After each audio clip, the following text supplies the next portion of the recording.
mbote Kinshasa, mbote Congo, Brazzaville, Sengo, ya koiba ite bozali ebele na bandako na bino de partout pour na kolanda émission na bino le banayo cette émission se va présenter par moi votre humble serviteur Ndeko Danuki Fula les seuls et l'unique journaliste congolais Nzamalanda kana baanji na hii. Nous sommes là en direct à Kinshasa qui est la capitale de la République démocratique du Congo. C'est votre émission le banayo à la présentation, c'est bien moi.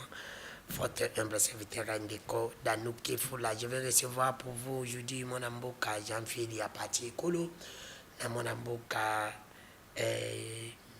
héritier Ilunga ya Kabila Forever ya Junior Petit Kabila Forever.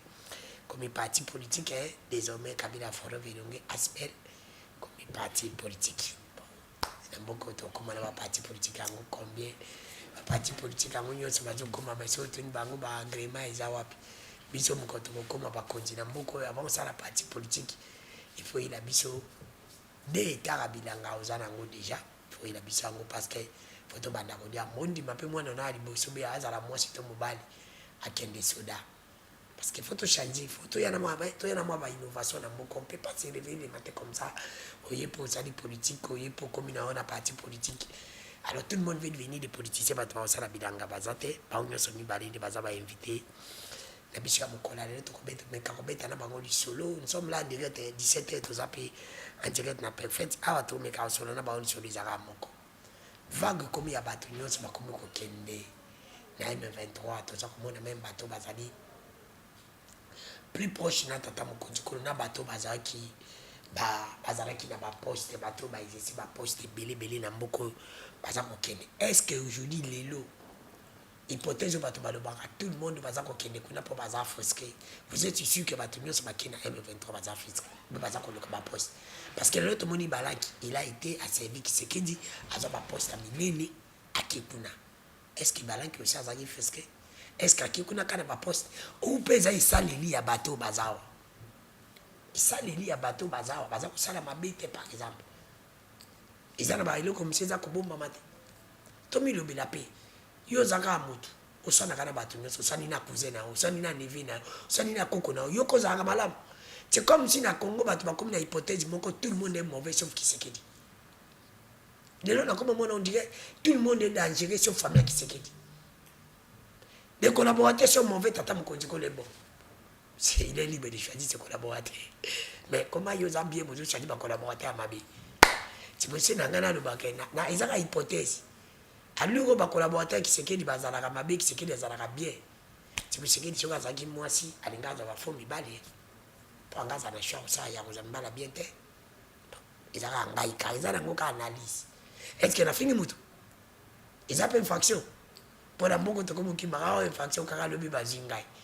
Même si vous avez beaucoup de tout de banjo, tout le monde, quand on va en prison. Ils ont dit que tu n'as pas papier de show, nous autres, il y a d'anneau, nous autres, on a gagné à Kamsel. Ils ont dit en prison, c'est bon, je n'ai pas confié Nangaï. Na confié Nangaï, je vous dis. Merci, nous sommes en direct, je profite de cette occasion pour saluer Fondation Lona, ya Maman Denise Nyakero. Na Moussala Malam Bazali Kosala, dans le Kametali Santé Éducation. Je vous salue, merci aussi. Na Papa Léon, na identification, na Anne, na Moussala Malam Bazali Kosala, pour le passeport, na Bichou Lilo. Passeport aux alili paté aux anamons na aucun coin aux passeport non faut qu'on mérite qu'on respecte comment qu'on a passeport. Je vous salue na bosanité Boniface Mbaka kuna na dina copie na musala malama zali ko sala na ministre Aïssa Malou le tomoni bientôt ba enseigner baza ko za carte biométrique na bango salaire na prime ya gratuité ko comme ba mona carte c'est innovation. Nous vous félicitons c'est beau ça musala malama. Bravo aussi na ministre les aides na moni a continuer kababo bon de la province na ngama indo mission des amis. Si vous avez ça malam na kolobela o dana bande ko tirenga na lobeli o savano ministre Maxime sala malam za mapambola. Je vais vous soutenir na likambo na moni c'est bon journaliste azakani na conflit na moto te so moni mutana conflit na ngainda za mabe les seuls journalistes on zambalanda ka je vous salue na bosanité Gentini Ngobila Mbaka balobi ancien gouverneur à ville province à Kinshasa on peut oublier tout le monde sauf vous bakuna le bana besoin na balobi Daniel Bumba za konyokola bango Ngobila lobi 2028, chaque avenue, chaque commune, il faut ACP, à la vision. Chaque avenue, ça ACP, pour soutenir la vision de il faut qu'on ait un ACP dans chaque parcelle, on a la vision en Gobila. ezanga te ezali na spesipe mbote na Clovis Samba ili ya Nsele kuna na base na ye nzamba pambola balobi Sabril aussi na Nsele kuna mambo ebele nazoka mambo ya moko boko boye bato baza koloba ngawa nzambe na ngai yo wana kiziki Frank Mbo soki Frank Mbo na Patricia Ngongo tout mais moko si olalola moki makambo ezanga kaka te. Merci aussi l'ancien ministre du Tourisme, mon amour Kadidé Pambia, je vous salue. Là où vous êtes en train de nous suivre, Nzamba Pambola, on a Madame Moussala, il a Congo, les petits Congo, Valère, va compter comme Koya, va te commander de la bidum, vous avez DJT, les Anangoyo. Lui aussi, na moni nani, na mona qui na grand Équateur, il faut les saluer. C'est qui John Banza, ministre John Banza, na moni ba ministre, va dire belé va qui Équateur, mais arrivé à ministre John Banza na Équateur, il faut le dire que c'est quelqu'un où il y a une impulsion ma casse dans les Cambotari Banzela dans les Cambotari ba érosion ministre on a vraiment infrastructure depuis au l'an passé Alexis Kizao donc comme on a même ça va faut dire la vérité ministre John Banza na msala madame vous allez kosala na ite penza ba pambola mona mboka janvier ya parti Kolombote Mbote ndeko danou merci surtout pour la confiance renouvelée na pesi mbote na ba téléspectateurs banso mokili mobimba ya diaspora pe na ba bazali na partie orientale bisika batrocité ezali pour leur dire que tobosani bangote ensemble avec tata mokonza ekolo comme il a toujours dit na ba propos na ya loba que il n'aménagera aucun effort pour que l'est de la République soit pacifié. Nous sommes ensemble avec eux. Na saluer ba cadre pe ba militant la formation politique Nangaï Ekolo, le président national Chris Mukendi Kabemba, un homme pétri de connaissances, économiste de formation, quelqu'un qui a une maîtrise en administration publique Nabiso, une expérience de plus de 20 ans en administration publique Nabiso. Je les salue. Napesi Mbote, le secrétaire général à d'intérim, maître Diosso, Napesi Mbote, parce que c'est lui récemment nommé par le président national. C'est lui maintenant qui va porter le parti au quotidien. Nous saluons l'expertise Yassika Koyanango, compétence Yassika Koyanango, de telle enseigne que à même parti l'Issoussou, Koleka Yassika, maître Jacob Mbangi Atikelaki, hier à Koya l'Issoussou, comme Matisango. Je pense que le débat est cause à la républicain, mais ndeko danou avant c'est quand même un homme que c'est là que le bâtiment a payé 7 minutes mon frère ni Montréal aussi là que monte pour nous à la 13 semaines comme Italie 2 minutes au dénoncer le colingi 5 minutes au continue sujet aux hommes on a vu qu'il y a pas qui n'est pas M23 aujourd'hui on peut se dire que les problèmes n'est plus il y a pas poste ni pas le but de la frustration pas tout ça pas frustré mais ça problème ils allaient payer ça il y a gouvernement na biso en place pas tout ça parce que tout lundi sorti médiatique il y a Ibalan qui connaît na M23 mais et là on a Monica Mabé dit le problème avec l'élection il y a pas député mais il est tenté de dédouaner l'élection tata Mokonjekolo tu sens que non il y a toujours eu des problèmes on a mitoni comment bakola makoso na madesizio moko bato baloba ke badesebela me makosebela te bato badepute nde bazalaki mabe mais élection ya président nde ezalaki malama donc quand moto moko avotaki député quand moto ana pas voté président ça n'a pas de sens est ce que lelo tokolobaka il faut nos sacré plutôt tala efandeli tokei ok merci beaucoup parce que moi vango ana paye ebele tanga na ngai ya fi wana mosusu te soki nani au moins natangi oyo ya motu eyebani parce que azangaki poste te il a été avec tata Mokonjekolo pas apesaki confiance.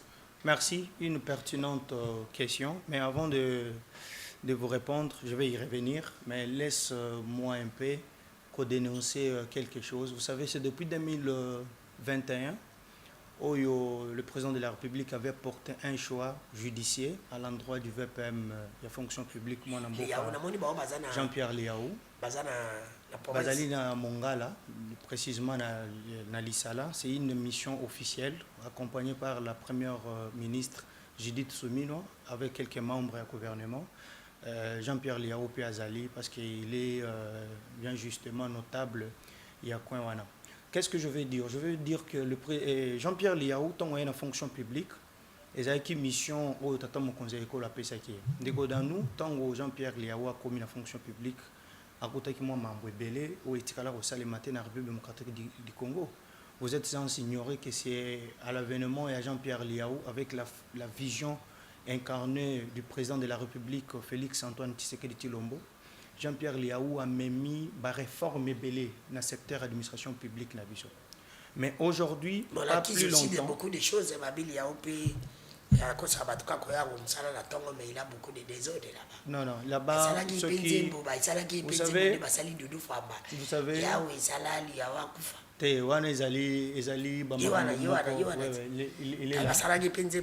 c'est le ministre compétent et à fonction publique. Depuis 1960, la République démocratique du Congo n'a jamais connu un ministre en fonction publique na hauteur il y a Jean-Pierre Liaou. Ça, on ne peut pas se valer la face. C'est tout le monde. Non, pas selon moi. Il n'y a aucun fonctionnaire aujourd'hui qui peut parler en mal. Mais la province m'a appelé pour me dire que beaucoup de gens là-bas, depuis mécanisé, la personne que vous avez invitée aujourd'hui, s'il faut parler de la fonction publique, j'ai toutes les données possibles. Comme l'émission. Ok, merci beaucoup. Merci beaucoup. Je vais faire les rapports. Je vais faire les rapports dans le cabinet qui Ils vont prendre toutes les dispositions possibles pour que cogiter sur ces dossiers. Parce qu'il y a beaucoup de dossiers sur lui. Tant l'assistant compétent. Kambaj Malcolm Azan Kachakolanda. Donc, et là on a loba. Et par rapport à Bandongolo Miso. Vous savez, Jean-Pierre Liaou a signé, arrêté, il y a mis en place. Il y a secrétaire généraux, il y a administration publique. Mais Bandekoyo, il y a eu des permutations. Vous savez que la loi ne permet pas que quelqu'un, ce qui a commis déjà au-delà de 65 ans, il faut qu'il ait une retraite. Il y a eu des secrétaires généraux âge na bango ya musale sikoka ki sengela ki batinda bango na retraite. Mais ali na ba oyo pe ba monyango mabe ba permutation wana. Ils ont commencé à koluka bande ko mususu ba communicant, bande ko mususu ba journaliste pour parler en mal contre le VPM. Alors que ezali na o etali ba réforme. Ezali quelque chose qui s'est passé pour na rendement ya ba compte té ezali règlement ya ba compte té j'allais dire. Donc ezali eloko moko o ezali qui entre dans la même procédure o etali makambo ya ba réforme entamée par le VPM Jean-Pierre Liaou. Donc ça n'a rien à voir, c'est justement pour renforcer encore l'administration publique na biso. Ça n'a rien à voir na makambo susu. Je serai très rationnel.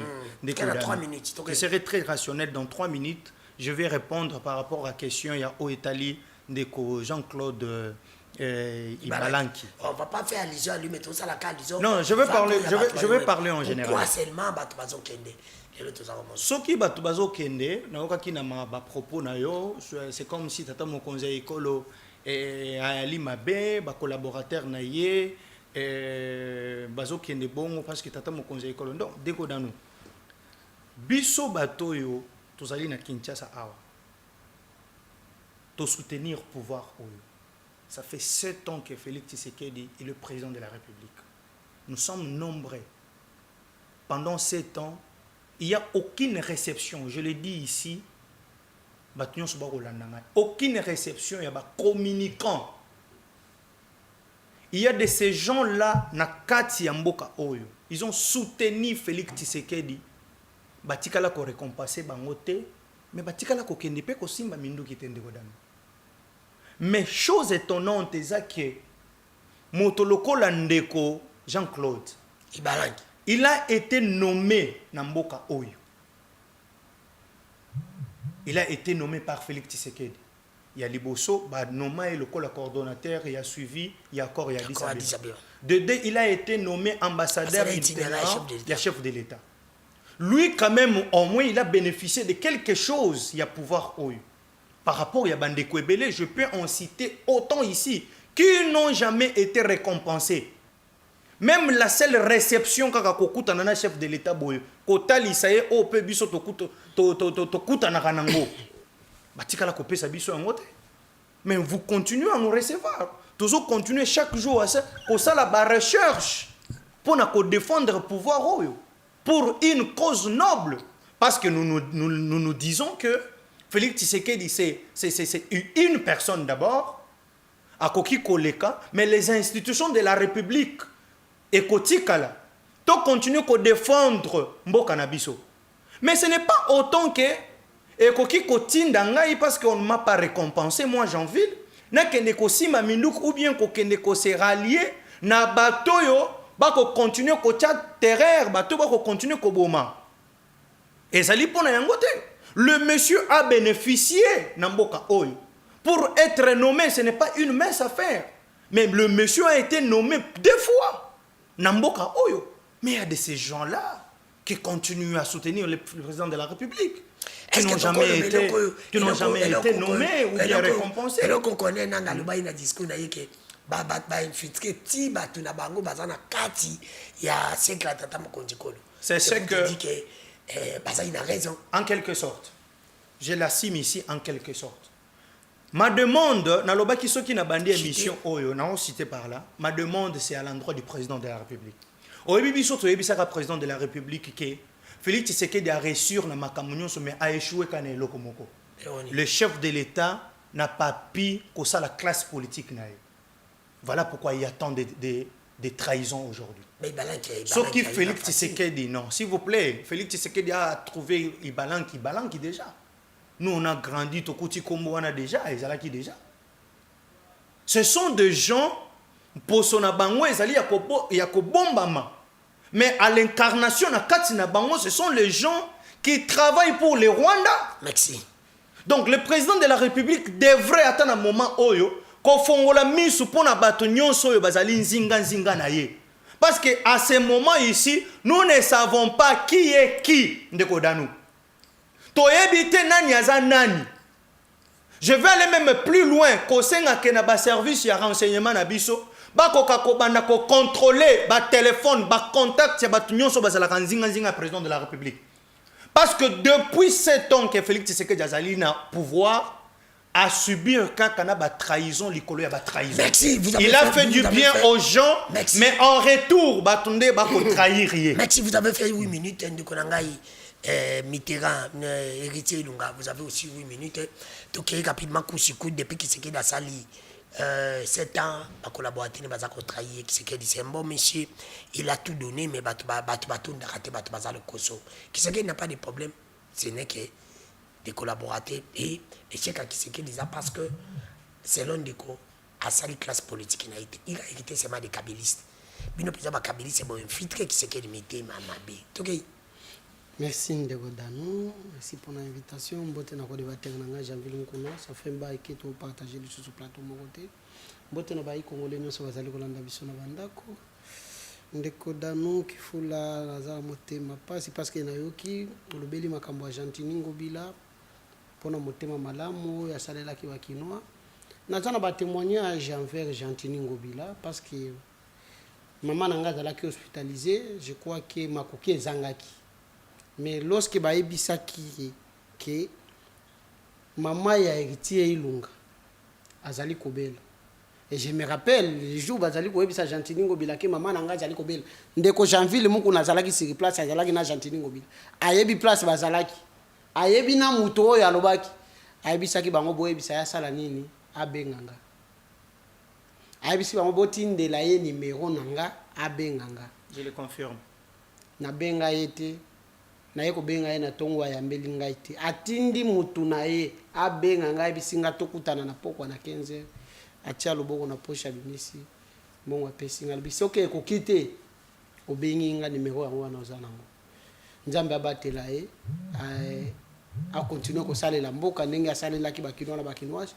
Je crois que azana makambo ebele ko sala parce que azama motema malamu atala ki opposition na ngai te atali te ndenge to banda ko telemela ete mais quand même maman nanga zalaki sauvé. Merci. Ndeko Danou na yoko beti lisolo ya commune Anseli na likambo etali morgue o batongi na hôpital général ya commune Anseli. Morgue wana eza teke eza individu vi badongolo miso bazali ko lobano eza samba Clovis samba tongi mais ezali bongo te ndeko dano eza ke hôpital ya CNPP écoute na difficulté à propos ya morgue parce que morgue wana basalelaki yango uniquement mpona 24 personnes mais lelo morgue eza na plus de 200 bibembe eza na kati alors nde médecin chef de zone na médecin directeur bayokani koma batravaille baluki partenaire aye kotonga morgue na kati ya hôpital pour que babanda koconserve babibembe wana ezala malamu ezala pe bien encadré mais badongolo miso bazongi bakomi kokosela yango bato bakombo lelo awa kaka na chaîne na bino oyo tozali nayoki muimboka foye nanga kombo ekiminga alobi ke no héritier lunga zo dénoncer makambo wana te héritier lunga azali koloba te parce que bazui héritier lunga bakotisi ye na commune akomi kotravailler na maison communale et pas bourgmestre Franck Mbonto la maison étant que je n'ai jamais été nommé à la maison communale de Lancele soit batikala jamais commandaté nga quelque part quelqu'un d'autre travailler pour ses intérêts ya Franck Mbonto la maison na sala na tikala kosala musala wana te mais ba continuer toujours kotanga kombo nanga ko sali ngano parce que na o dénoncer makambo wana te mais na ko dénoncer loko nga na zana ngona na ba preuve te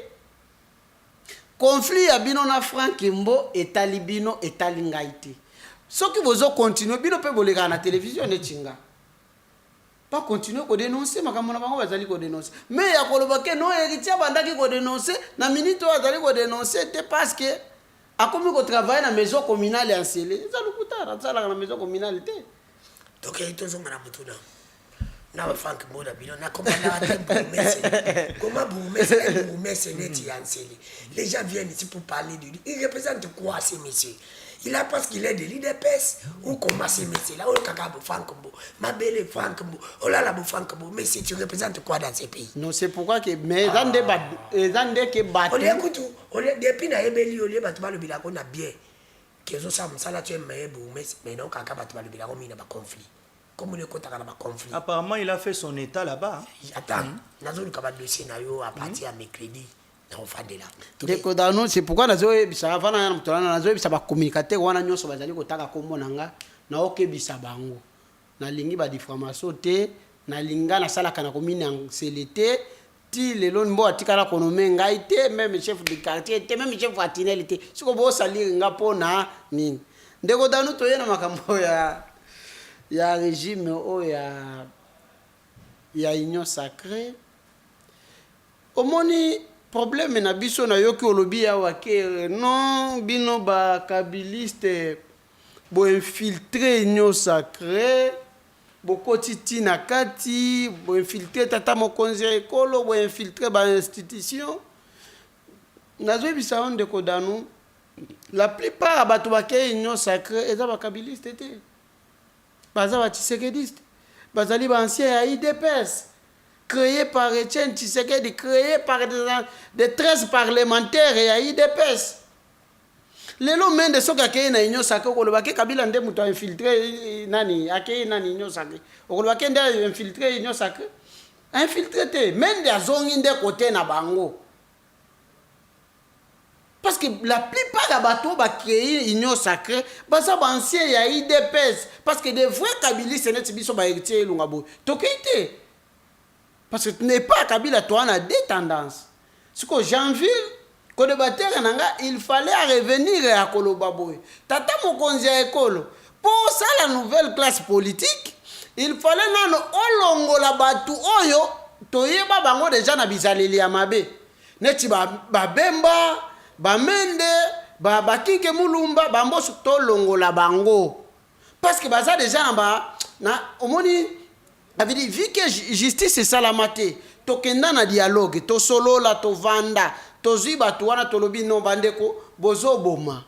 Ndenge bozo boma boye, bozo boma ba Congolais, bozo lingani, po bo diriger. Tout ka mindu ki bo to diriger ensemble.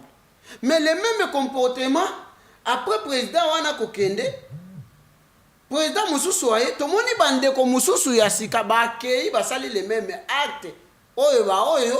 Les lobos bozali na bango na gouvernement na bino bazongeli lisusu ko appliquer les mêmes ba actes ba auto zali na bango na gouvernement bazo appliquer ki kala C'est pourquoi biso tozali kosenga bango balobaki yawa ke non PPRD ezali kotinda bato na M23 ezali kotinda bato na FC ibalanki coordonnateur ya koro ya bango basala na Nairobi soki processus ya Nairobi ibalanki conseil ambassadeur itinéraire chef de l'État Denis Dishoshua oboyaki kotanga kombo nga na tangi Denis Dishoshua membre ya rep ya Gilwando apostila na parti ya Gilwando lelo aza wapi Wakanza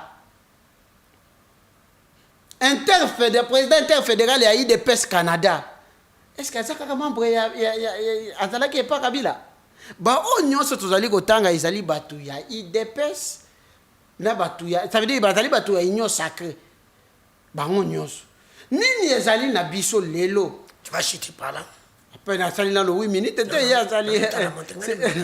C'est pourquoi que nini ezali kozanga biso nouvelle classe politique oyo tozali kosala ezali nini Kabila yaki na idée tozo souffrir na régime ya 32 ans o régime oyo ya Etienne Tshisekedi batikela biso système wana ti lelo échangeament te Kabila ye de mubutiste baye tout autour wa Kabila Kabila mekaboye, Kabila mekabo, ba mbutiste ba ofini. Fati aye. Nala bagate que Tshisekedi ata mabe. Nala bagate. Pourquoi? Tshisekedi aye. Amoni que non. Ancien président de la République a travaillé ki boye. Nga na ye, nga pena sala boye. Mais Tshisekedi aye ko sala erreur. Les mêmes erreurs au Kabila sala ya ko récupérer ba ancien mbutiste wana. Parce que ba ancien mbutiste ba si ba tika système moko boye. Il fallait que échouer, c'est quand bango. Parce que Kabila, quand le même système Kabila travaille qui nango, Félix peut aller récupérer le même système et changer le côté. Ce qui est le fati ayaki. Est-ce que ça problème il y a kolba question nga besoin comprendre bien. Est-ce que ça kolba qu'il y a un problème aux akolika na présidence ou bien il y a un problème aux akolika tata na devant tata mkonjikolo ou bien na gestion à Félix Zamabe question mutakoti wana za komona ngo baza kokende ou bien le koso ya ba politicien ceux qui azangi poste ndazo kena. Non, et dans le koso parce que biloko wana to sibika ki ngona époque ya Kabila. Mende azalaki ministre awa na époque ya Muzé non.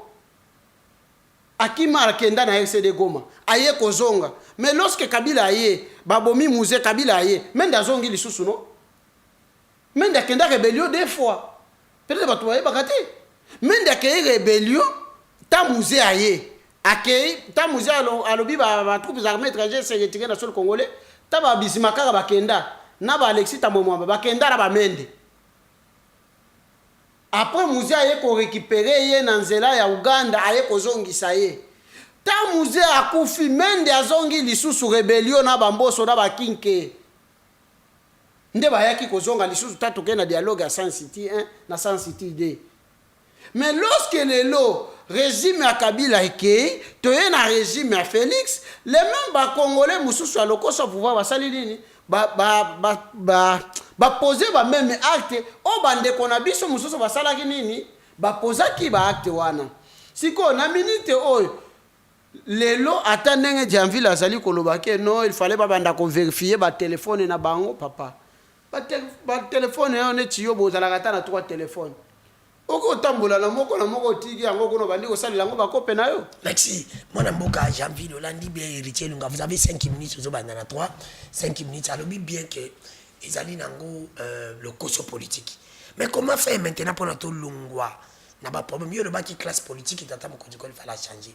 Est-ce qu'il fallait faire une réforme était pour makambo mzuto changer réforme la politique parce que nga pesa qui déjà idée ça n'engage que moi fallait donc qu'il na système à retraite politique au comme il a âge mongo neti ba âge mongo 65 ans qui retraite politique tu ne peux plus faire la politique parce que comment seulement les mêmes battements qui na rébellion baza kozonga est-ce qu'ils allaient payer le coup t'attend le baki que tout qui n'a besoin de dialogue mais bateau nous sommes en rébellion ni tout ça n'a pas de dialogue peut être bateau nous comment quels sont les mécanismes okay. Oui merci apparemment Ndeko Danou vous n'êtes pas satisfait dans la réponse par rapport à la question ouais. Je l'ai dit tantôt, peut-être que vous ne m'avez pas bien suivi, je l'ai dit tantôt, parce que question Nabino Izalaki, si je ne me trompe pas, est-ce que gouvernance ya tata mokonzi ya ekolo ezali malamu te yango nde ezosala ke bato wana parce que bato nyonso balobaki baza frustré esaleli comme tout makambo ebelebele. Je vous retourne la question. Est-ce que Motoyo a bénéficié de deux ordonnances? Il y a Liboso, ambassadeur et itinérant, il y a chef de l'État. Il y a Mibale, coordonnateur, il y a suivi, il y a accord, il y a mécanisme, il y a accord, quelque chose comme ça. Est-ce que Moutouana cause à la filistrée? Nanine. Filistration Moutouana et Koutana et Sikanine parce que vous avez bénéficié. Je vous ai dit tantôt ici qu'il y a de ces gens-là. Filistrés, parce que nous devons le dire, ils allaient tabouter, passer ce temps à la télé, défendre le chef de l'État avec nos maigres moyens. Il y en a même d'autres qui payent des avions, qui sont dans la province sur le col à Lualaba, qui sont à Kassai, à Kananga, à peut-être dans Mongala, pour aller récolter des données pour Azala suffisamment bien outillé, tant qu'on y a pas de Danou, à poser des questions sur le bilan de Tata Mokonzi Ekolo, à Coca-Cola, quand même, na réponse, il y a copé ça yo. Mais il n'y a personne qui paye à ces gens-là les billets. Il n'y a personne qui nous subventionne. Mais au moins nous les faisons par amour, d'abord, du président de la République et par amour de la nation. Mais si cela ne se fait pas, vous pensez que nous, on n'est pas frustrés? Ce n'est pas autant que ça que Tokoki Kotika Mboka, Tokendeko Simba Minduki. Et Moto Ezokendeko Simba Minduki, qui s'est rallié, Nababomi Mboka, c'est quelqu'un qui a été à côté du chef de l'État pendant quasiment 5 ans ou bien 6 ans, quelque chose, qui peut mener à chef de l'État. Donc ce n'est pas un problème, il y a gouvernance, c'est justement que Tata Mokonzi Azali entouré Naba traître. On ne laissera pas de le dire. Je le répète ici, Ndeko Danou. Vous savez, si le président de la République ici, aujourd'hui, arrive, il y a que ça la classe politique, à Sali Lisanga ya Batunaye, est-ce que pensez-vous qu'il y aura peut-être trahison? Trahison est cause à la tête. Et la plupart, je vais rejoindre mon ami et lui répondre. Nazolo a problème à trahison, pourquoi? La trahison n'est pas seulement aller qu'on se rallier derrière les M23. Trahison, ils allaient payer à Batoyo. Ils ont détourné l'argent. C'est ça aussi trahir les chefs de l'État. C'est ça aussi trahir les chefs de l'État. La trahison n'est pas seulement ce que Claude a fait. La trahison, c'est aussi quand vous détournez l'argent et à secteur Songolo Pakala. Et vous, on ne va pas vous citer. Au nom et à principe, il y a redevabilité. On ne va pas vous citer. On va voir les chefs de l'État. Voilà pourquoi je dis ici que les gens l'ont trahi. Vous pensez-vous qu'aujourd'hui, tous à la rationnelle, président de la République a jeté révolu n'ayez pas à mon amboka peut-être Chris Mukendi a nommé ministre de l'économie. Pensez-vous qu'un jour Chris Mukendi va trahir le chef de l'État? Non, il ne va pas les trahir. Quand même, il a bénéficié de l'ordonnance. Est-ce que pensez-vous qu'aujourd'hui, Junior Bakokela a bénéficié de l'ordonnance de Tata Mokonzi Ekolo? Est-ce que Junior Bakokela, lobby a trahir Tata Mokonzi Ekolo? A trahir, c'est là où il y a le problème. C'est là où il y a le problème de Kodanou. Le problème, ce n'est pas la gouvernance, parce que s'il faut parler de la gouvernance, ces gens-là, faudra aussi parler à Claude Ibalanki. La gouvernance, on peut aussi le pointer le doigt parce qu'il fait partir. Donc ici aujourd'hui, ce n'est pas question, il y a gouvernance et consort, c'est juste que nous sommes animés avec des Congolais de mauvaise qualité. Les Congolais qui se sentent que ceux qui alliés à Tondi Malamute et Sengeli Sikawa Akeneko Kosima Minduki. Voilà pourquoi nous devrions faire tout pour que Tokata hémorragie Oyo de ces Congolais-là qui se disent Congolais, mais ce qui va intérêt est comme menacé. Baebi que zone où ezalaka terrain ezalaka très glissant ezali est bakei basimi minduki parce qu'au finish dans tout ça baebi que nous allons nous retrouver sur la même table et ils peuvent encore revenir encore dans des institutions. C'est ça. Donc j'étais pour dire ceci.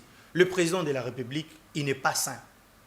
Il n'est pas parfait, mais c'est le seul président de la République que je peux vous assurer ici que c'est le seul président de la République qui a ménagé beaucoup des efforts. Depuis 1960, on n'a pas vu un président aussi avec la volonté politique, il a mis sa vie en exergue. Monter, descendre. J'ai toujours dit ça, monsieur. J'ai toujours dit ça, il faut me regarder. Monter dans un avion, ce n'est pas un luxe, mais c'est un risque. Félix Tshisekedi, il laisse sa famille parce qu'il a une famille. Atika Kalibota nae atambola kapona koluka kimia. Mais vous étiez ici pendant 18 ans, vous n'avez pas amené ce que Félix Tshisekedi a amené. Vous n'avez pas fait ce que Félix Tshisekedi est en train de faire. S'il vous plaît, c'est mon temps d'antenne. Ce genre de débat, moi je ne le fais pas. Tu as ton temps d'antenne, s'il faut rebondir, tu as ton temps d'antenne. Donc, je le disais tantôt, Félix Tshisekedi a la volonté. Mais je lui demande une seule chose, de contrôler son entourage. Merci. Il est en train de faire beaucoup d'efforts, mais son entourage ne l'aide pas à préconiser les efforts dont il est en train de faire. Félix Tshisekedi a la volonté, mais le problème est avec l'entourage à Félix Tshisekedi. Est-ce que Ndeko Janvill a-t-il raison ou comment? Ndeko Danouche qui fout là, problème à Félix, na bandana na na place wanate. Nalingina bisa na Janvill qui soko lobi que depuis 1960 Tilelo président ya sali ba effort ebelé za Félix Tshisekedi c'est faux. Et ça ba musée l'aura désiré Kabila. Ba kota ba maki depuis 1961 til 1997 pour récupérer pouvoir à benga na régime dictatorial. Tozana mutune ci le Saint Joseph Kabila Kabange. Akuta mboko divisé na 4 parties. Akuta budget à 250 millions de dollars. Asa le premier président de la République oyo azwa mboka budget alongola budget ya mboka oyo na million amemi yango na milliard. C'est le Saint Joseph Kabila Kabange. Mutu abanda kolinga Congo na ba Congolais. Kabila kuti mboka oyo eza na cour constitutionnelle te. Kabila a créé une institution. Ti lelo oyo ndenge bazabo ba gérer république na ba institution Kabila a créé. Na ko pesa exemple ba cour de cassation, ba cour constitutionnelle, ba parlement, ba assemblée provinciale. Eza Kabila mutu a créé yango. Après wana Kabila na bolingo na ye ya Congo, Kabila a réformé l'armée. Atiki armée aux alaki bien se retirer. C'est ce qu'il reconnaîtra yango. Problème est tozali na yango, eza ya méritocratie. Félix ezali ko bomaye eza problème ya méritocratie. Tala neti ba jara ba nenge ya uti kolobela awa makambo ya président ya parti politique na bango président Chris Mukendi Kabemba.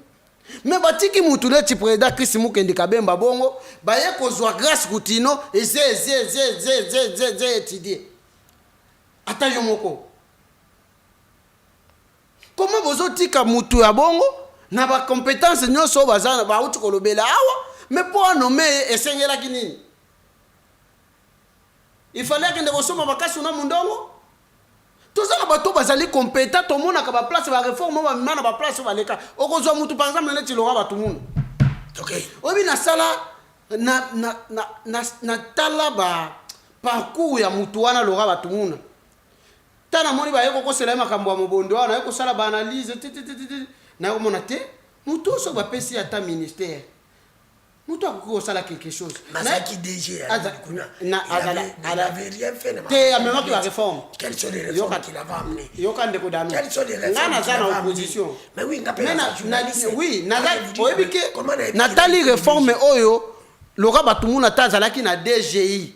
Na époque ya musée ti lelo la plupart ba réforme ba osala la kuna na DGI. Et ça musée Laura Batumuna tika. Na DGDP. Soko ke na DGDP entreprise wa dette publique wana ndela zo bisa pesa uti ko zala resa uti ko zala kuna lora batumuna mema réforme kuna pe ba détournement ba réforme nini ba réforme za ebele soko ezala c'est pourquoi yokate oyana soko ezala tozolo salel c'est simple yokate ngana zolo bela yokate na évoquer kombo na ye parce que na zolo bela likambo itali méritocratie bato ba mériter ko zala nommer bazo nommer bangote. Mais bah oh bah mérité même que ça la chef du quartier était ndé bazo nommer bango comme ba ministre ndé bazo nommer bango ba mandataire. C'est pourquoi ce qui est mutu abongo ne tu le vois tout le monde bozi ministère appela bo pesi bozi mutu ne te Chris Mukendi yaka tozo mona batu na bazo commissaire que aux économistes ok oyo mukoko samba longwa nano Chris mukende zwa ministère économie otali penu nde ekosala ke méritocratie wana ekosala ke mboka na biso ekende liboso lelo oyo na kati ya mboka na biso oyo biso totika bajanvile basali nini Tshisekedi aza incapable ya kokoma lelo Tshisekedi nano lelo oyo ala mukakende ata na Tanganyika epa na ngai epa na biso kana Tanganyika na Kalemi ndenge Mobutu banda kosala ndenge Muzia bandaki kosala ndenge le Saint Joseph Kabila kabanga banda kosala place bitumba ezali nde place ya kokende mais lelo ya zolo bali komata na vieux ezali c'était eza risque mais ezali parce que lelo à part diplomatie assistante to banda ko belela biso awo butu mo diplomatie assistante te diplomatie à part zemi oto monaki wana zemi ana zemi to monaki ministre moko boya wa zemi to tuni tata ya zemi ya yeli biso ngambo nde oyo to monaki te ministre moko boya wana ndeko da ya mwasi mais moi ça sera zemi nani mobali te mobali bo batu yoso bazo batenga ndeko danu tika makambo wana ko biso tozala biso tobandaki kozela diplomatie agissante eza M23 elongwa na Goma elongwa na Bunagana elongwa na Bukavu ezonga côté euta. C'est pourquoi lorsque le Joseph Kabila Kabanga soit Kimboko désordre ezalaki mboka kokabwana na bolingo ya Congo a réunifié na no Congo. C'est que dans le premier président oyo asali remise et reprise Mukolo Kabila azolongwa na palais de la nation atikeli Tshisekedi atikeli yebo ina mesa 145 territoires atikeli 26 provinces même makambo wana nyonso lelo yo nanga toza incapable ya kokende ata na Goma lelo soki komi oke na Goma okomi rebelle oke na Bukavu okomi rebelle Tshisekedi fala tambola nde bakabila batambola place guerre ezali nde avion fala kitakande kuna mais Tshisekedi azokende place bitumba ezate nde azokende diplomatie agissante c'est précisément Hollandais. Ndeko Danou, vous savez... Tu as 3 minutes, 3 minutes. Je finis par là. Vous savez que débat contradictoire, en dehors d'être exercice et communication, c'est aussi une bataille des idées. Pas commettre diffamation le colabiso babilengi ya mikoloto salango OK diffamation za diffamation le mboko izala kana opposition na yo na pouvoir diffamation za raté votre rôle aussi c'est recadrer les gens ngala tonika kana bi diffamation na mboko izala kaka vous savez moi j'ai du mal à débattre na ba jeune ya génération na biso parce que tolongwa kana cadre ya thématique la thématique a été bien définie claire.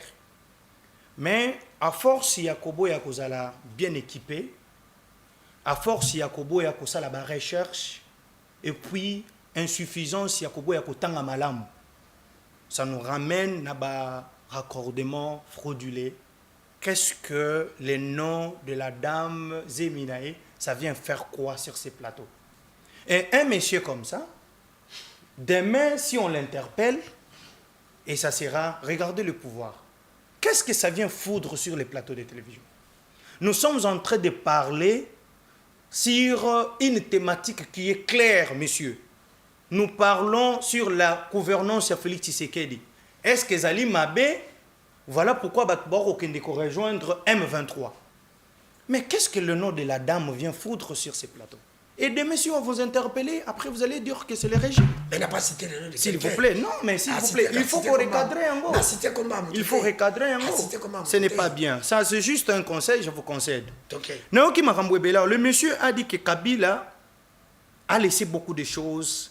Est-ce que tu peux nous dire quand tu prendras la parole, tu peux nous citer, moi j'aime les débats comme ça, très rationnels. Tu peux nous citer ce que Kabila avait trouvé. Qu'est-ce que Kabila avait trouvé comme budget de l'État? Combien? En termes de chiffres, en 2019, quand il a fait la passation, il nous a laissé combien? Et Félix Tshisekedi, dans 7 ans, il a combien de budget? Il faut être rationnel. Ça, c'est un débat des élites. Il ne faut pas aller dans Google. Comment si ma Google? Non, déposez ton téléphone, tu peux me parler. Moi, je peux te dire ce que nous, on a apporté. Donc, la minute au bus, nous sommes à 17 milliards, il y a budget. Réserve de change, ils allaient à 17 milliards de dollars. Ah? Attends. Réserve de change. Attends. Moukouna. Moi, c'est le genre de débat, moi, je ne le fais pas. Tu étais en train de parler, j'étais très calme. Prends les stylos, je vais t'enseigner. Vous savez, quand vous venez dans des plateaux de télévision, soyez suffisamment outillés avant de parler. Avant de léguer les choses, soyez suffisamment outillés. Tozan a budget à combien? Vous nous avez laissé à combien? Vous nous avez laissé avec un budget de 4 milliards. Mais lui, quand il est entré au pouvoir, il avait trouvé combien? Il nous a laissé combien? Aujourd'hui, dans 7 ans, nous, on a fait combien? Tu as dit deux choses ici aux Zoloba que Félix Tshisekedi, qu'est-ce qu'il a fait dans Obisoto Tikilaï? Monsieur, ici à Kinshasa, Boutikani, toi qui n'étais dans la province, je te ramène ici à Kinshasa. Tu peux me citer une seule école construite par régime Yakabila pendant 18 ans. Ici. Na Kinshasa, je ne t'amène pas ailleurs. Ici à Kinshasa. Une. Esaté. Et vous parlez de quoi? Quand vous parlez de la diplomatie, je reviens et je vais chuter par là. Nous, on a mené la diplomatie et on est fiers de dire que notre diplomatie, elle est une diplomatie agissante. Pourquoi je l'ai dit? Aujourd'hui, c'est pour la toute première fois, dans toute la guerre, depuis que la guerre elle est à l'Est, c'est le seul accord, l'accord de Washington, qui a impliqué directement la responsabilité du Rwanda. Avec la même diplomatie, mon frère, je vais te dire qu'aujourd'hui, dans tous les concerts des Nations Unies, on parle de la RDC grâce à la diplomatie de Félix Tshisekedi. Je reviens encore, c'est grâce à la diplomatie de Félix Tshisekedi qu'aujourd'hui, on a la résolution 2773, si tu ne le sais pas. Grâce à la diplomatie de Félix Tshisekedi, aujourd'hui, la RDC est membre non permanent. Il y a Conseil de sécurité des Nations Unies. Et qu'est-ce que vous allez dire encore? Vous parlez de quoi? Vous parlez de quoi? Quand vous n'êtes pas suffisamment outillé, moi je vous demanderai de vous taire. Passez à autre chose. Vous faites la honte de la nation.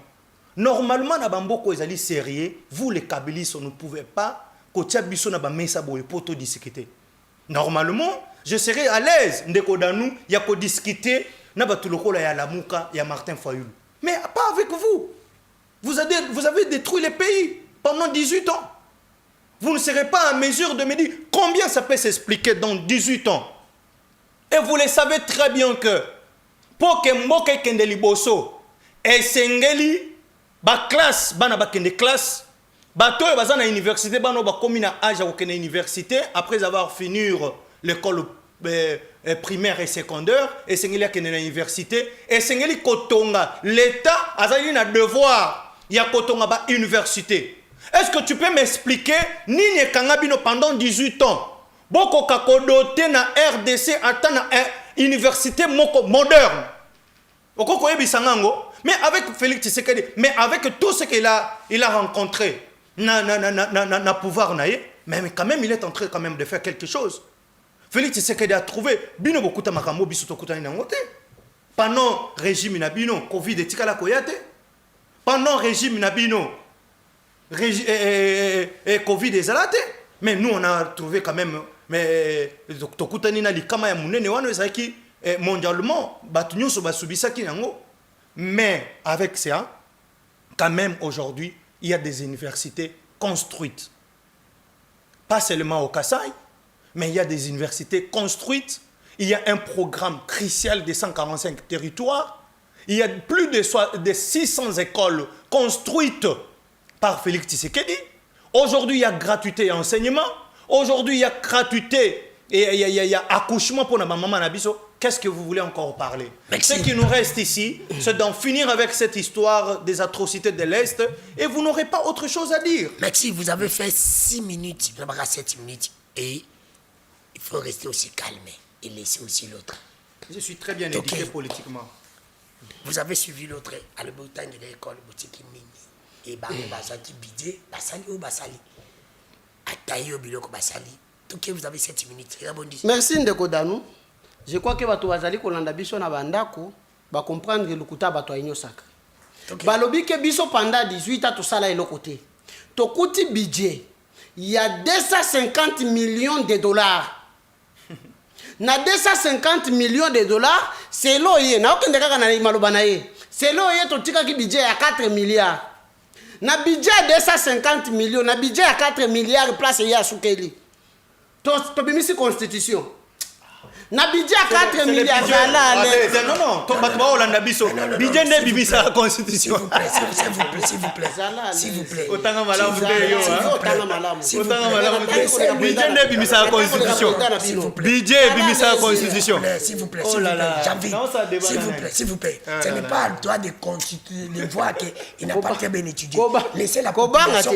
Oh baza Olanda biso de ba yo baso tanga malamu. Yo loko tanga malamu. Tika ikasa kende. OK, je te protège. Si on a continué, on a battu 6 minutes. Après, Ndenge za wana, biso pendant 18 ans, na budget à 4 milliards. Ozo comprendre? Toto alobi ke totongi ba école te. Tezela, nazo kende na commune nga na Vandaka. École Mama Sifa. Eza na avenue Nzabi. Na place ya école Babouda, Institut Babouda, ezali bana sele ba yebi ba kan ba photo. École c'est le 1, EP c'est le 1, EP c'est le 2. Et ça quand même même place wana na espace à l'état wana. Et ça ba école ebele ça moi sur cette école. Ba tonga ngo espace moko. Après nazo tangela ye azala leze pendant 18 ans na biso. Akende na ITC Maluku. Soka komi na institut wana ya l'état na simanango eza na école eza wana. Oyo matata pona kenda ko inaugurer. Eza Kabila mutatonga na régime na biso. Tolongwe wana na biso na 18 ans na biso. Na budget na biso à 4 milliards. To sombi 900 bis à Transco. Ba yebisa biso lelo na 17 milliards na bango. Comment ba oteka ba pas vers Transco? Biso na 4 milliards na biso. To sombi 4 avions ya Congo Airways. Lelo Congo Airways wana biso totika na 4 milliards to somba na valeur à 80 millions de dollars. Bango ba bimisi 80 millions de dollars pour ba somba jet privé moko tseke da otambola nango. Lelo Congo Airways wana matata pona dénoncer makambo wana ba uti koteka ipave moko ya Congo Airways yao na 15 millions d'euros. Ndia ko ebisanga na nini? Biso na budget na biso alanda porte parole ya gouvernement na bango Magoda. Patrick Muyaya aloba nini? Alobi Kabila sala banzela koleka Mobutu. Lelo, est-ce que vous le pourquoi Batouaba Congo ba embela Kabila bisusa bidimu? Parce que lorsque Mobutu atika nzela oyo ya kolongwa wati matadi ezalaki ndenge nini? Lelo grâce à Kabila, lelo mutu azobima lelo na vélo na kinga 4x4 abimi Chikapa akomi Kinshasa. On a régime na bino bosali nini? Je t'engage. Après, on a sa population qui a la réserve d'échange, il y a 17 milliards. Tel niveau, il y a le coûtage en ville, il y a un malamu. Est-ce que Namboka Oyo, na lobby, na budget à 17 milliards? Réserve d'échange. Réserve d'échange, il y a 17 milliards. Combien? Quand tu étais en train de parler, il a été calme. Donc, réserve d'échange, il y a 17 milliards. Les lots à Wanamboka Oyo, tout souffrir dans le transport. Lelo na réserve d'échange oyo zokosa na miso gafongoli na miso bozoko sa population ko ba ke to na réserve d'échange ya 7 milliards boana nyongo awa ya avion botaki ko defa awa ya Air Congo na mboka ya réserve d'échange eza neti budget te moya kutu na na budget bo eza te parce que na budget za eloko moko emono na kate mais lelo tozolobela makambo ya réserve d'échange ezali mbongo ebombani na banque mais pourquoi pas beaucoup misango te bosomba ta avion. Nos compagnons l'État ils ont Congo Airways to renforcer Congo Airways bosali yango te même batterie en beaucoup taki Kabila avoir le pouvoir asomba 10 locomotives atika ngo kuna na nani na Kasai na Gankatanga y compris Maniema lelo esuki wapi ba locomotive bande ko nanga ya ilebo kuna po ba ya Lubumbashi et comme ba comme osala ta ba 6 mois lelo ba locomotive ke wapi bosili sinyoso. Bon, tu peux lancer un très haut que d'aller au Koufana Matadi, à Tilelo, histoire à très haut, et ça va. Bino va trouver dans la réserve d'échange, il y a 17 milliards dans la banque. Parce que mon réserve d'échange, c'est un bon réserve dans la banque. Et ça permanent. Mais pour nous, il y a beaucoup de gens qui ont besoin de Minduki, qui ont besoin de Bitumba. Bitumba, on a Zakuna. Bande qu'on a besoin de Zali Kokufa. Mais bon, Missambon, qui ont besoin de Minduki. Bino ndeke bosawana tola mukakaka comment nano zokosa tant qu'ancien ministre la finance na bino alobaki yango clair yao alobi mbongo soki eye tokabolaka après toko réfléchir après siko 17 milliards oyo lobi wana bokabolaki yango te Janville, sakana na ba régime mususu na régime na bisoté. Na régime ya biso ba kabiliste tout ça là qui quelque chose de pe bato boza na bango na pouvoir ba reconnaître ki yango. Ya kolwa ke Kabila sali. Yo tangelanga na no atande nzela. Oyo ereni kolonga province ke na province mususu. Obino bosali. Nati biso nenge to sali province to koloba nzela elongwa ki na okatanga eke na Lualaba. Lelo nzela yango na elongo Kabila tiki nzela ya kolongwa na okatanga eleki par Lualaba ti Tanganyika. Ezala sola numéro. Donc, une minute, monsieur Sili, une minute rebondissement. Monsieur Sili, je vais juste t'aider avec un papier mouchoir. Non,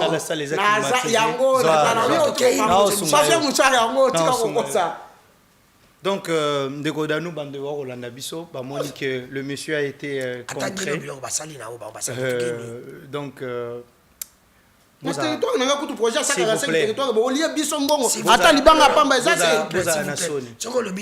je suis très rationnel ici dans mes propos.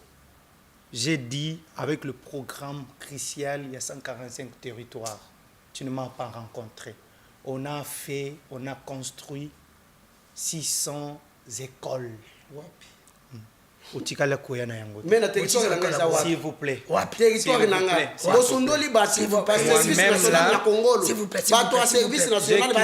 Je quittais à Kinshasa en 2024. S'il vous plaît.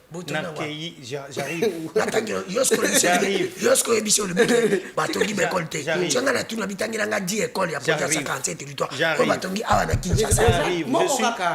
Je suis très bien outillé. Quand vous arrivez en Célé, attendez, quand vous arrivez en Célé, vous allez trouver ce gouvernement ici a construit 10 écoles. Attendez, 10 écoles Luana, ils ont une capacité à Koyamba, plus de 1000 enfants. Batongi balactrine moderne, yoye bien moté. Je suis, mais s'il vous plaît, je suis un chercheur outillé. Ndeko Danou tikala, Ndeko Danou sungangai, Ndeko Danou, co-débatteur nangaye. Je suis en train de parler. Je vais les citer. Je vais les citer. Nakozala lokola yete. Abuki Lukuta Awa. Il n'y a aucune école que Kabila a construit. Na makambo ya lobia wake école mama 6 fois ezate Lukuta Luvunu ezate Luvunu Lukuta munene. Il y a une école que Tony Mwaba il est allé rénover Nansele. C'est l'école là que le monsieur est en train de citer mama 6 fois. C'est Ansele Lukuta. Moi je suis dans le fait ici. Na ba fait na ye na yo na lobby totongi ba école j'arrive na reciter pas na yo attendez na ya wana ebisio ke makambo etali ba université biso totongi ba université to sali yango oyebi yango bien pendant 18 ans. Oh là là papa ozala wapi kende na bunya il y a une université construite. Kende na Kananga, tu as vu de toi-même de ton propre yeux. Papa. Université moderne, la même norme dans l'Afrique du Sud. Oh, sois calme, sois calme. Quand vous parlez, voyez la makambo talibanzela, nazo ya nazo sil c'est pas nayo. Ndeko Danou nazo ya pas nayo. Ndeko Danou zala tempo na ya pas nayo. Na aussi sanayo. Messieurs, quand vous parlez des routes, avant on a route reliaka une province à une autre. Na on koye bisayo ba route yo et ko ça la que commercialisation et la fluidité nango ezala malam. Est-ce que tu sais ce qu'on appelle ba route transnationale? Ce sont des routes qui peuvent relire un pays aux plusieurs d'autres. Aujourd'hui, il y a Kalambambouche. Ça va quitter du Congo jusqu'à Angola. C'est avec Félix Tshisekedi. On est bien monté. Mais je te l'ai dit ici. Mais je te l'ai dit. Je te l'ai dit. Angola, Sakanya, Angola, Koti. Oh là là, mais je te l'ai dit. Le président de la République récemment, Ake Kotala, papa Ezawa. Ezawa, je n'ai rien ici. Yosa qui na téléphone aux Zulu Kabilo. Moi, je ne suis pas comme toi. Moi, je ne suis pas comme toi, monsieur. C'est grave. Au Bouki Lukuta, armée structurée. Monsieur, Il faut avoir honte. Il faut avoir honte. Nazo Ebisayo. C'est avec Félix Tshisekedi. Attendez, je vais finir. S'il vous plaît. Yokate Ndekodanu Nathalie Samoa Mobile. C'est avec Félix Tshisekedi, avec ce régime, qu'on a doublé les soldes. Pour ne pas parler du salaire, solde y a des militaires. Bino Boussala Angote. Même Mobutu a Salaka Angote. Félix Tshisekedi n'a Saliam. Qu'on doublé solde y a des militaires. C'est avec ce régime. Donc vous n'avez rien à nous reprocher. Alobi ke na kobandaka na place à Sokeli. Alobi ke ba doubler solde ya ba soldat na biso. Ba doubler solde ya ba soldat na biso, mais soldat wana zola tamabe. Imaginez, ba pesi soldat moko teni, ngana za mwana soldat. Ba pesi soldat teni, ba pesi sous-vêtement te, ba pesi polo akati te, ba pesi cordonnette te, même ceinture te, même chaussette ba pesi te. Ba pesi kaka ilamba ke zoa kende ba diminuer yango. Est-ce que vous êtes armé? Vous êtes armé, c'est que vous êtes président de nous.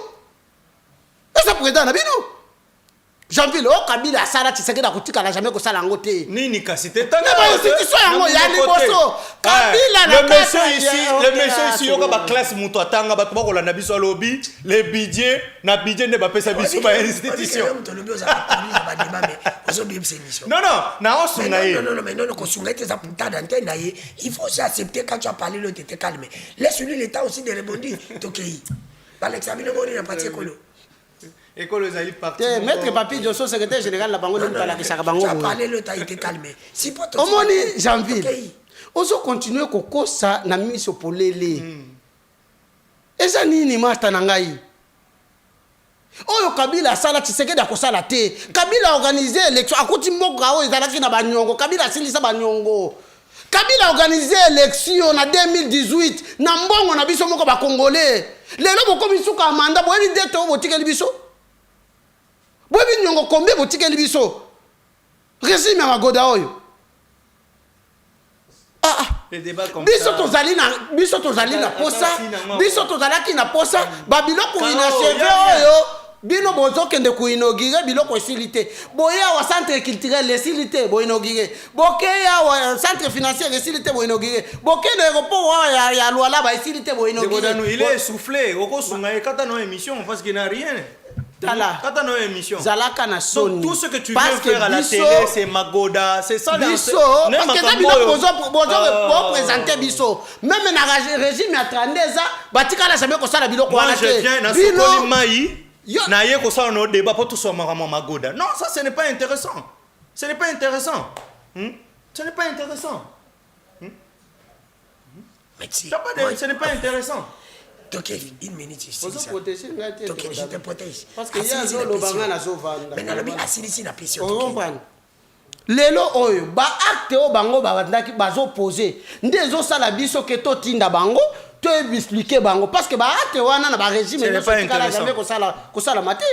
Comment bilo bozo biso ke bozo na réserve d'échange il y a 17 milliards. Mais ba soldat na bino bazo ali ko bundela mboka bazo vivre mabe. So de tu confete à la nouvelle année en goyo. So de bazo pesa soso moko na 5 bikolo aloso. Mais na époque na biso soda abanda ko zoara me moko ya Thomson carton mobimba ya soso abanda ko zo carton makaya 5 aloso. Na régime ya Kabila.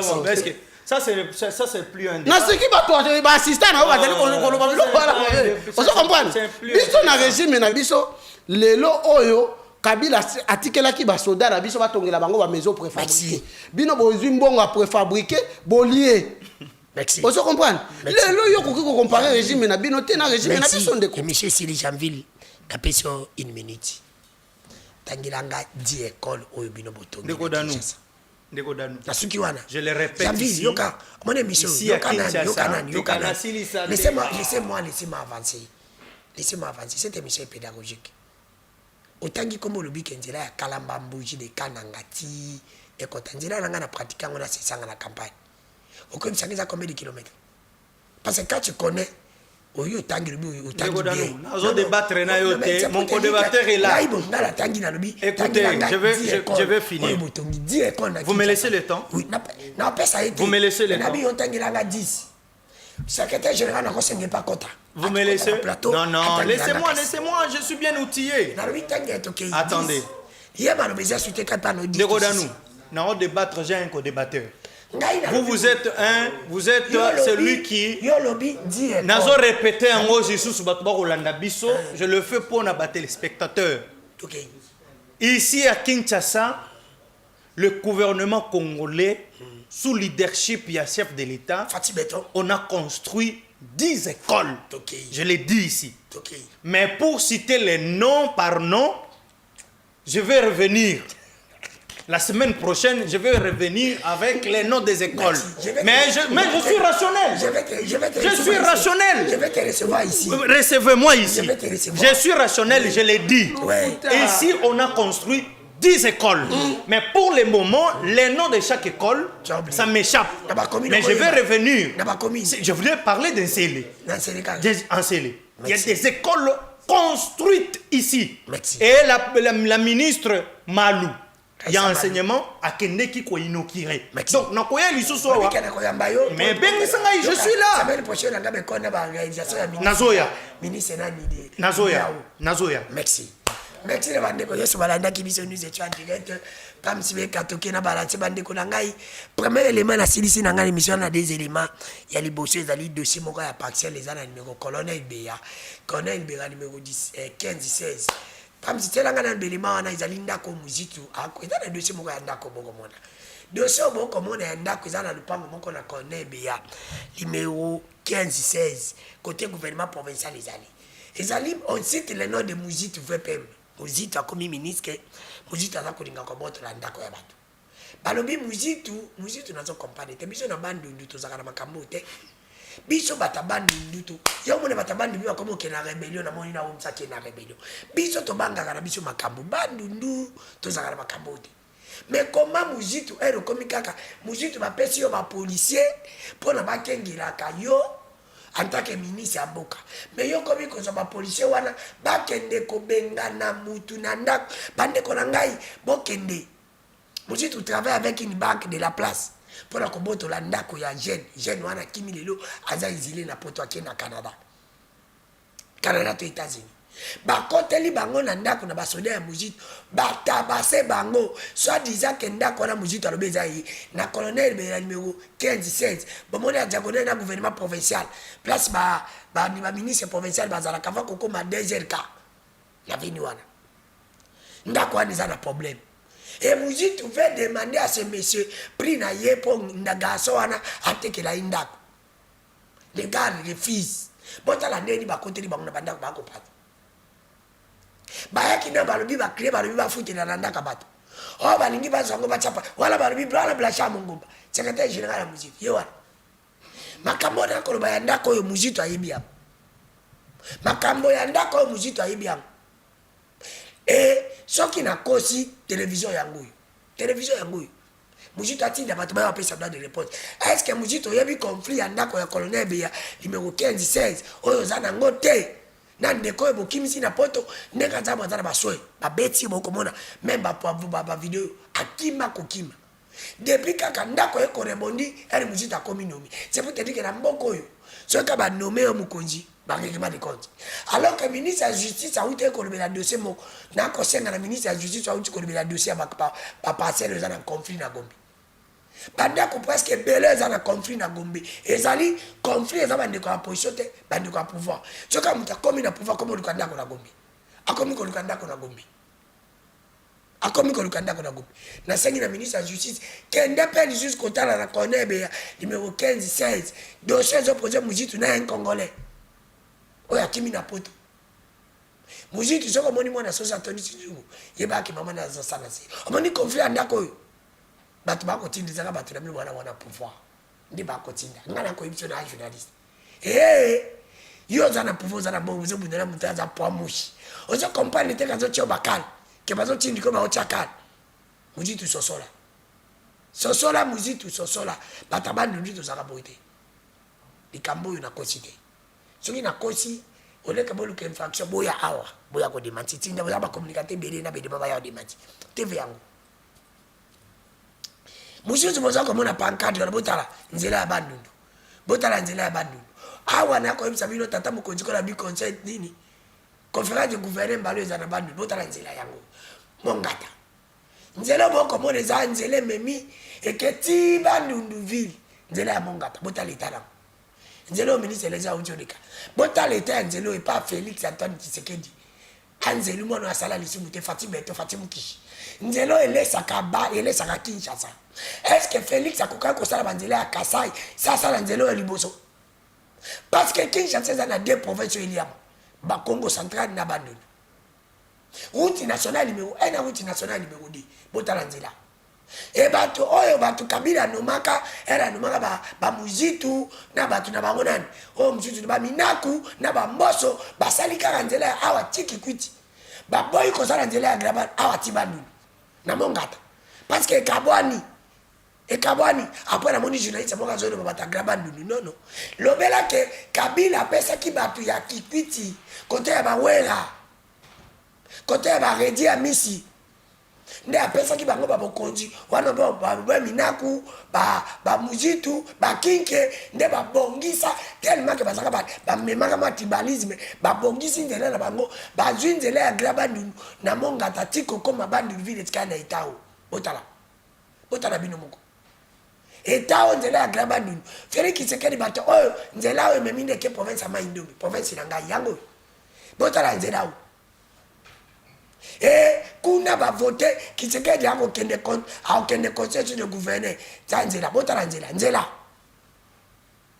kabila aza esu te rwanda aza esu te me anzelu mwana asala lisumu te depuis oya tala nzela oyo kisekedi akokendeke na ntongo azongi na poko nzela elezeka uti olika yango pendant 7 ans okosala nzela akala mambuji defo obimisi mbongo bale obimisi mbongo bale nzela esili te me tala oyo nzela kobongisa nzela kobongisa yango nzela oyo kisekedi soko obongisa yango bato na bandunduville na nyoki na isaka na mongobele na inongo nde bakokumisa yo parce que nzela oyo nde ememi ti okomi okatisi mai na kasai okwei bandunduville apres kozwa bandunduville tie okei bendela okatisi okei isaka okomi nyoki okatisi mfimi okei ti nongo nzela yango otaleta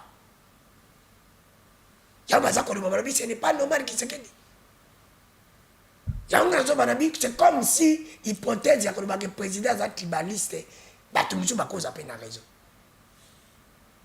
je le confirme pas mais bakoza mpe na raison soki kabila asalaka yango kala à l'époque soki mobutu asalaka yango na 32 ans tonga tolobani na 7 ans de université eza malamu mais na province moko banzela kaka kuna baprojet kaka kuna 147 habitants na province na maindombe eza te na kati ya émission nzela oyo tomone bonga émission esili botala nzela oyo papi nyonso omoni ti tala nzela régime afati beto mokishi bwana mai anzelu émission esili tokutani lobi bye à la prochaine.